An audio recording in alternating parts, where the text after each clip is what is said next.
ఇళ్ల కోసం ఎదురు చూస్తున్న మీకు ఇందిరమ్మ ఇళ్ల ఆశాబహులందరికీ కూడా ఒక బిగ్ షాక్ ఇదని చెప్పొచ్చు. లబ్ధిదారుల ఎంపికకు సంబంధించి మరోసారి సర్వే చేయబోతోంది రాష్ట్ర ప్రభుత్వం. ఇప్పటికే ఏఐ టెక్నాలజీ ఆధారితంగా సర్వే చేస్తున్నాము.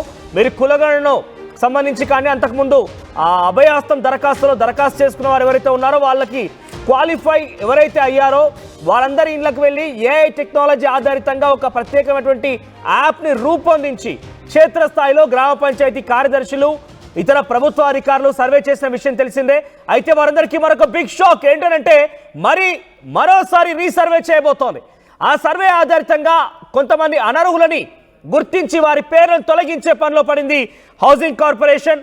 ఈ దరఖాస్తులన్నీ కూడా ఎవరెవరి ఇళ్ళైతే వారికి సర్వే చేశారో ఆ సర్వేని మళ్ళీ రీసర్వే చేపట్టి వారిని 3 కేటగిరీలో విభజించబోతోంది. L1, L2, L3 ఈ 3 కేటగిరీలుగా విభజించబోతోంది. L1లో సొంత స్థలం ఉండి ఇల్లు లేనటువంటి నిరుపేదల్ని L1 కేటగిరీలోకి తీసుకుంటారు. ఇక L2లోకి స్థలం లేకుండా ఇల్లు లేకుండా ఉన్న వారిని L2 కేటగిరీలోకి తీసుకుంటారు. L2 కేటగిరీలో ఉండాలంటే మీకు స్థలం ఉండకూడదు, ఇల్లు కూడా ఉండకూడదు.